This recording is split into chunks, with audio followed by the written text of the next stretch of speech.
Bonjour, c'est Martine Gaillet de Strasbourg. Bienvenue à notre rendez-vous hebdomadaire à votre santé.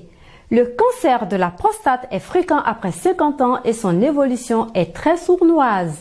La prostate est une petite glande de l'homme. C'est l'un des 3 principaux organes génitaux avec les testicules et le pénis. Située à la racine de la verge, sous le col de la vessie, elle mesure à peine 4 cm et pèse une vingtaine de grammes. Sa petite taille et son caractère discret contrastent avec son importance médicale.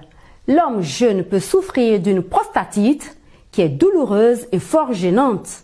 L'adulte d'âge mûr, dès 40 ans, peut souffrir d'un grossissement de la prostate ou hypertrophie pouvant entraîner une gêne à uriner.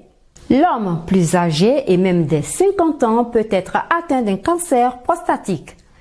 L'hypertrophie et le cancer ne se forment pas dans la même partie de la glande.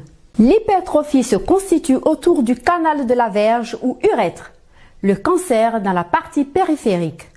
Ce cancer est le plus fréquent chez l'homme ayant dépassé 50 ans et c'est même la deuxième cause de mortalité par cancer après celui du poumon. Sa fréquence croît avec l'âge.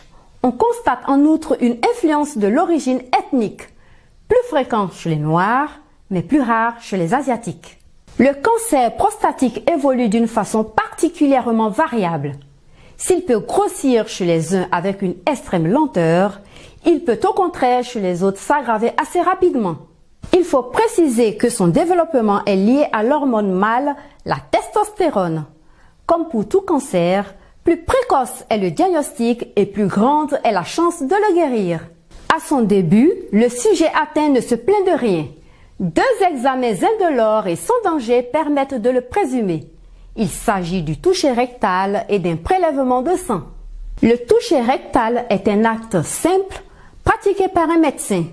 Il introduit son index, qui est protégé par un doigtier, dans l'anus. La prostate est perceptible au bout du doigt.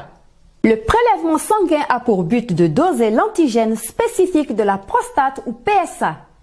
S'il existe une présomption de cancer, une biopsie de prostate à l'aiguille et sous anesthésie permettra de savoir ce qu'il en est.